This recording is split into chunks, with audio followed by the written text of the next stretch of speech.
అయితే ఇప్పుడు దేవుడు, కర్మ సిద్ధాంతం ఇవన్నీ నమ్మిన తర్వాత దయ్యాలున్నాయన్నది కూడా నమ్ముతారా? ఏమోనమ్మా దెయ్యాలున్నాయని నేనెప్పుడు చూడలేదు. హ్మ్. నాకెప్పుడు కనిపించలేదు. చాలామంది పల్లెటూరులో కూడా మేము పల్లెటూరులో ఉన్నప్పుడు ఏదో చీపురు కట్టలతో కొట్టడము, దెయ్యం పట్టడము, అరవటము, మళ్ళీ తగ్గిపోయిందంటాం, కొట్టిన వెంటనే ఇట్లా ఉన్నాయి. సినిమాల్లో పనిచేసాము. నేను అందుకే నేనెప్పుడు లింక్ చేద్దాం అదే అనుకుని నేను విఠలాచార్య సినిమా అనగానే. అదే ఆ చాలా సినిమాల్లో దెయ్యాల సినిమాల్లో నేను పనిచేశాను కానీ నేనెప్పుడు చూడలేదండి. హ్మ్. ఒంటరిగా కూడా పెద్దగా నేను ఇప్పుడు ఒంటరిగానే ఉంటాను ఇక్కడ. నాకు భయమని అనిపించలేదు. అటువంటి సిచ్యువేషన్స్ ఏమీ రాలేదు.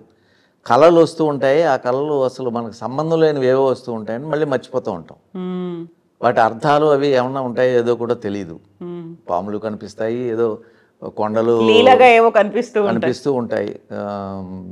అయితే ఇప్పుడు విఠలాచార్య గారి సినిమాల్లో చాలా వరకు దయ్యాలుంటాయి, భూతాలుంటాయి, ఆ కాళ్ళు ముందుకున్నాయా, వెనక్కున్నాయా, తెల్లటి ఆకారంలో జుట్టు విరబోసుకొని ఇవన్నీ కనిపిస్తున్నాయి. మీరు చేసిన మెజారిటీ సినిమాల్లో అంటే ఆ టైంలో వచ్చిన, ఆ కాలంలో అంటే వచ్చిన. పల్లెటూరులో మరి అవే చెప్తారు కదా. హ్మ్. విఠలాచార్య గారు తీశారు అంటే ఆయన కూడా విని పుస్తకాల్లో చదివి చందమామ, బాలమిత్ర ఇటువంటివి చదివి దెయ్యాలనేవి ఇలా ఉంటాయి, పాదాలు ముందుకుంటాయి, వేళ్ళు వెనక్కుంటాయి, ఇలా నడుస్తాయి, హ్మ్. తెల్లగా ఉంటాయి, అట్లా అని అవన్నీ చదివాము కదా. విఠలాచార్య సినిమాలో నాకు ఇప్పటికే జగన్మోహిని అనుకుంటాను కదా, పొయ్యిలోనే ఇలా కాళ్ళు పెట్టి వంట చేయడము అనేది, ఇవన్నీ కూడా అసలు ఆ థాట్ ఎలా వచ్చేది? ఏం చేసేవాళ్ళు ఆ టైంలో? మీరేం అడిగేవాళ్ళు ఆయన్ని, నిజంగా ఇలా ఉంటాయా లేకుంటే? లేదండి, మేము ఎప్పుడు అడిగేవాళ్ళం కాదు. ఎందుకంటే ముందు పుస్తకాల్లో చదివాం కదా దెయ్యాలు ఉంటాయని. హ్మ్. సో దెయ్యాలు లేవని మనం మనం చూడలేదు, మనకు కనిపించలేదు. అందరికీ కనిపించవు అవి. ఒక్కొక్క నక్షత్రాన్ని బట్టి కనిపిస్తాయట. హ్మ్. అందుకని ఉన్నాయా అంటే లేవని చెప్పలేము, ఉన్నాయంటే ఉన్నాయని చెప్పలేము. మనం చూడలేదు కాబట్టి. లేవా అంటానికి ఇంకొకళ్ళు కనిపించిన వాళ్ళు చెప్తున్నారు కాబట్టి ఉన్నాయని అనుకోవాలి.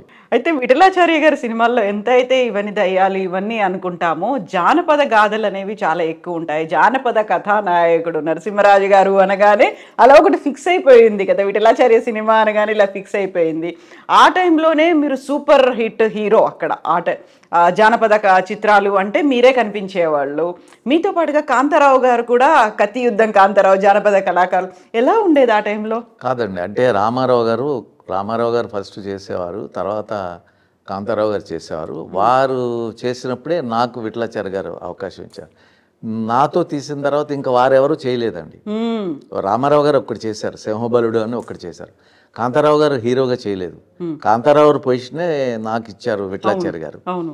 సో నా బిహేవియర్ ఈ సినిమాల్లో ముఖ్యంగా, సినిమాల్లోనే కాదు ఈవెన్ రాజకీయాల్లో కూడా ముఖ్యంగా బిహేవియర్ మీద ఆధారపడి ఉంటుందండి.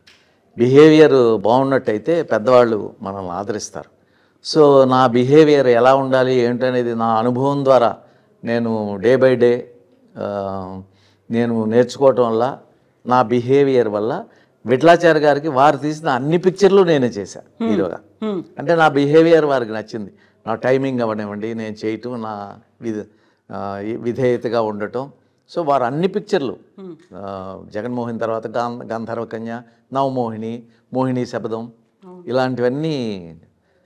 అదేవిధంగా పక్కన వారి శిష్యులైనటువంటి పింజల సుబ్బారావు గారు 1 సంవత్సరంలో 3 సినిమాలు, త్రిలోక సుందరి, లక్ష్మీ పూజ, మహాశక్తి, ఇటువంటివన్నీ చేశాను. ఆల్మోస్ట్ ఆల్ జయలలిత గారు, వాణిశ్రీ గారు తప్ప మిగిలిన అందరు హీరోయిన్స్తో, జయసుధ గారు, లత గారు, మంజుల గారు, మాధవి గారు, కవిత, ప్రభ, అందరితో కూడా నేను వర్క్ చేశా హీరోగా. వారందరూ హీరోయిన్స్గా ఉండేవారు. సో బిహేవియర్ వల్ల కూడా నాకు దగ్గర 100 మూవీస్ చేశానండి. బిహేవియర్ వల్ల అందరూ ఇచ్చారు. నేను వారితో స్నేహం లేకపోయినా సో ఈ వేషానికి వారు బాగుంటారు. ఇక ఏంటంటే నాకు అవకాశం జగన్మోహన్లో ఇచ్చారు కాబట్టి నేనే అన్నీ చేయటం వల్ల నేనే కథానాయకుడిని, ఈయనొక్కరే రాజకుమారుడు అని అనుకోవటమే తప్పదా. మిగిలిన ఎవరికిచ్చినా బాగుంటారు కదా. ఎవరికిచ్చినా ఆ వేషం వేసుకుని అలా విగ్గు పెట్టుకుని అటు ఉంటుంటే కొంచెం బాడీ అది ఉన్నవాళ్ళు చక్కగా ఉంటారండి. అవకాశం ఎవరికి ఇవ్వకుండా నాకే విఠలాచార్య గారు, మిగిలిన ప్రొడ్యూసర్స్ కూడా ఇవ్వటం జరిగింది.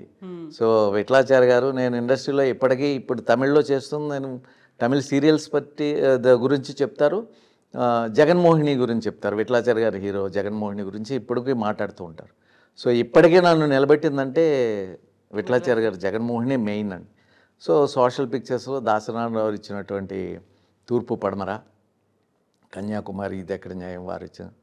సో ఫస్ట్ నన్ను ఇంట్రడ్యూస్ చేసిన నవశక్తి ప్రొడక్షన్స్ బివి ప్రసాద్ గారు డైరెక్టర్, వారు ఇంట్రడ్యూస్ చేశారు నన్ను ఆ కంపెనీ ద్వారా.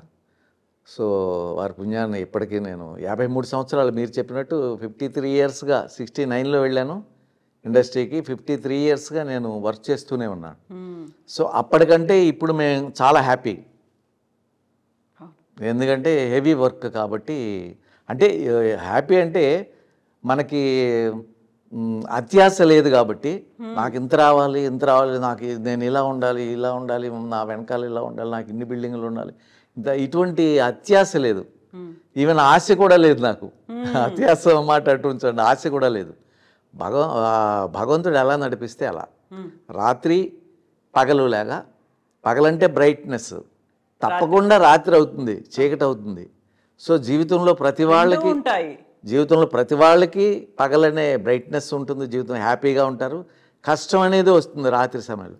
మనం పూజించినా పూజించకపోయినా మళ్ళీ భగవంతుడు మళ్ళీ ఏ విధంగా తెల్లవారుతుందో ఆ విధంగా తెల్లవారి మళ్ళీ బ్రైట్నెస్ వాళ్ళ జీవితాల్లో వస్తూ ఉంటుంది. అట్లా ఇవన్నీ తెలుసుకుని అందరూ బాగుంటే అసలు భూమి మీద కష్టం అనేదే ఉండదండి.